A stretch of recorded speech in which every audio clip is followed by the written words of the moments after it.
Que es el segmento de pelvis. Pónganse los guantes, saca todo esto, saca. ¿Cómo vamos a llevar el curso con ustedes? El segmento, hoy día vamos a hablarles todo lo que es pelvis ósea, pelvimetría. Voy a hablar del periné, que es la cara, es la parte que está por debajo del diafragma pelviano principal. Vamos a hablar del contenido del triángulo perineal posterior o ano rectal, el contenido del triángulo anterior o urogenital, que va a ser diferente en el hombre y la mujer. Vamos a avanzar. La siguiente clase vamos a hablar todo lo que es próstata, uretra. Hoy voy a hablar algo de uretra, vejiga. Vamos a hablar de lo que son las vesículas seminales, todo lo que es escroto y esas estructuras. La tercera práctica va a ser genitales femeninos. Entonces son 3 clases prácticas nada más, así que hay que tratar de aprovecharla al máximo. Vean ustedes, vamos a empezar entonces con lo que es la pelvimetría o la pelvis ósea. Estas son 2 pelvis que ustedes quiero que la vean, que son muy diferentes. Este es de hombre y este es de mujer. Las características son diferentes, evidentemente. Las diferencias que existen entre la pelvis del hombre y la mujer son principalmente el peso. Lógicamente es más pesada la del hombre. Segundo, este ángulo que ustedes ven acá se llama subpubiano. Es cerrado en el hombre, ¿cierto o no? ¿En la mujer cómo es? Es abierto. Esta escotadura que ustedes ven acá, que yo le voy a llamar ciática, ¿cómo es en el hombre? Cerrada. ¿Cómo es en la mujer? Abierta. Otra diferencia, en el hombre, miren, las espinas ilíacas anterosuperiores miran hacia adentro, son invertidas, así es. En la mujer, hacia afuera. El diámetro transversal predomina en la mujer sobre el anteroposterior. Eso significa que es más ancho que anteroposterior. En el hombre, el diámetro anteroposterior es mayor que el transverso. Otra diferencia, el agujero obturador es diferente o no. En el hombre es redondo, en la mujer es triangular. Perdón, en la mujer ¿cómo es? ¿Cómo es en la mujer? Es triangular, en el hombre es redondo. Otra diferencia, la profundidad, miren ustedes. En el hombre es más profundo. Es lo que es del promontorio hasta el sacrocoxis. En la mujer menos profundo. Esto que ustedes van a ver acá, que es importante en la pelvis, lo voy a llamar promontorio. Miren, este es el promontorio. Este es promontorio. ¿Y qué cosa es el promontorio? ¿Qué cosa es el promontorio? Es el borde anterior de la primera vértebra sacra. Ese es promontorio. ¿Y por qué va a ser importante? Porque en la pelvis lo vamos a utilizar constantemente estas cosas. Promontorio. Entonces, la pelvis vean ustedes, es un segmento importante que nos va a servir, ¿qué cosa? De protección a órganos o vísceras muy importantes. ¿Qué vísceras va a servir acá como protección a la pelvis? Principalmente la vejiga, el recto, que vamos a llamarlo recto pelviano, continuación el canal anal, que es diferente histológicamente. Vamos a hablar de la próstata en el hombre, que está en el piso de la vejiga. Vamos a hablar del conducto o la uretra, en su trayecto hacia el exterior. Y lógicamente los genitales. En el caso de la mujer, aquí vamos a tener el útero y los anexos, los ovarios, la vagina, los fondos de saco, el recto igual, ven ustedes, y la uretra femenina, que es más pequeña, mide en promedio 5 centímetros. En el hombre es de 12 a 14 centímetros. Una diferencia marcada. Ahora quisiera hablarles, vean ustedes, de lo que es la pelvimetría. La pelvimetría, hay 2 tipos de pelvimetría, la interna y la externa, pero la pelvimetría solamente me interesa en la mujer. En el hombre es intrascendente, no tiene importancia saber sus medidas. En la mujer, ¿por qué? Porque es el momento en el trabajo de parto, ¿no es cierto? La cabeza fetal va a pasar por acá.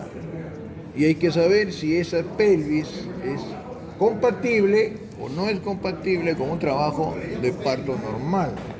Si no lo fuera, es candidato a la cesárea. Pero para eso yo tengo que evaluarlo. Cuando ustedes hagan serum tienen que evaluar, porque van a evaluar gestantes que muchas veces tienen pelvis muy pequeñas. Y por más que llegue a término ese embarazo, no va a salir ese bebé. Por eso hay que estudiar las pelvimetrías. Y para eso, tanto interna como externa, existen diámetros y 3 estrechos de la pelvimetría interna.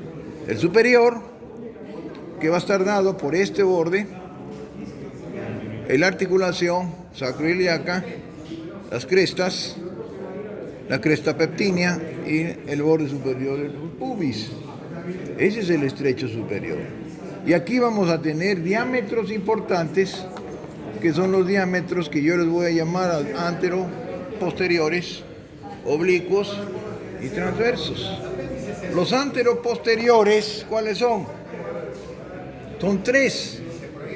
Uno que yo voy a llamar anatómico, que mide promonto suprapúbico. Es como si yo agarro esto, vean ustedes. ¿Va desde dónde acá? ¿De dónde va? Desde el promonto hasta dónde? Hasta el borde superior del pubis. Mide en promedio 11. Así es. El otro, quizás el más importante, es el que va al retropubis. Promonto retropubis, ese mide 10,5. ¿Y qué significa eso? ¿Qué significa eso? Que es el diámetro menor que tiene que tener la cabeza del feto para poder pasar. Por eso le llaman conjugado obstétrico verdadero. Porque por eso, por menos de eso, no va a pasar la cabeza. Vean ustedes, lo mínimo que puede tener. Por eso es importante. Ese se llama el obstétrico. Y el otro es el subpúbico. Ese mide 12 promedio. Entonces, suprapúbico, 11. Diagonal, retropúbico, 10,5, obstétrico. Y el promonto subpúbico 12 es el primero es diagonal y el primero es anatómico y el último es diagonal. Pero lo que yo me interesa es que ustedes sepan las medidas. Segundo, los oblicuos, miren muchachos, los oblicuos, yo hago oblicuo izquierdo y oblicuo derecho. Si yo hablo oblicuo derecho es porque está llegando al lado derecho. Si yo hablo oblicuo izquierdo es porque llega al izquierdo. ¿De dónde tomo el punto de partida? De acá. Si yo digo oblicuo derecho, de la articulación sacroiliaca izquierda a la cresta pectínea del lado derecho. Son 12,5.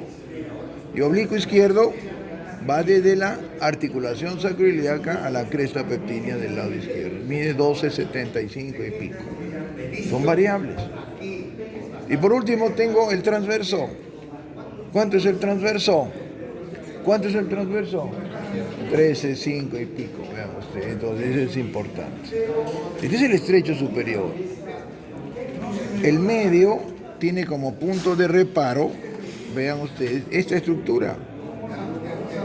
Borde medial del sacro de S3 hasta el retropubis.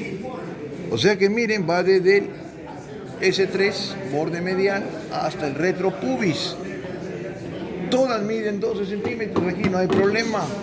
El estrecho medio, tanto oblicuo, transverso como antero-posterior, son 12 centímetros.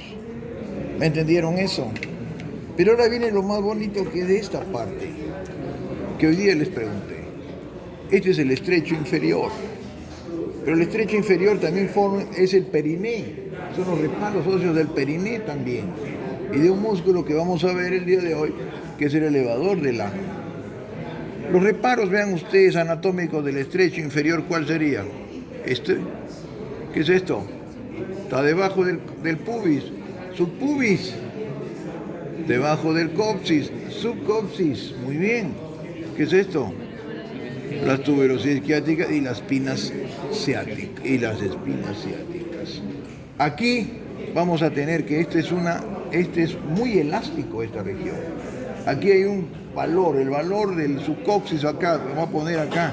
De aquí, vean ustedes, vamos a tener un diámetro que se llama subcoxis subpubis, que quiero que hoy día les he preguntado. Esto es variable, esta es una zona que es muy elástica, se cierra y se abre. Está en un rango de 9,5 a 11 centímetros. Esa es la medida del rango del subcoxis subpubis. ¿Por qué? Porque cuando la cabeza del feto empieza a pasar en el trabajo de parto, miren por acá, los estrechos superiores se abren y el inferior se cierra. O sea que cuando pasa la cabeza hace esto. ¿Cuánto mide? Eso se va a llamar contranutación. Pongan entonces, la contranutación es el pasaje de la cabeza fetal por el estrecho superior. Al pasar por aquí, este diámetro se cierra, menos de 9.5 es la contranutación. ¿Me entendieron? Cuando pasa ya la cabeza al estrecho inferior, esto se abre, esto ya se separa, eso se llama nutación. La nutación es el pasaje de la cabeza por el estrecho inferior y esto va a ser 11 a un poco más. Este es elástico entonces, ¿me entendieron esto? Contranutación es el cierre, el acercamiento, y la nutación es la abertura. ¿Me entendieron? Con el trabajo de la cabeza fetal. Segundo, tenemos otros diámetros importantes.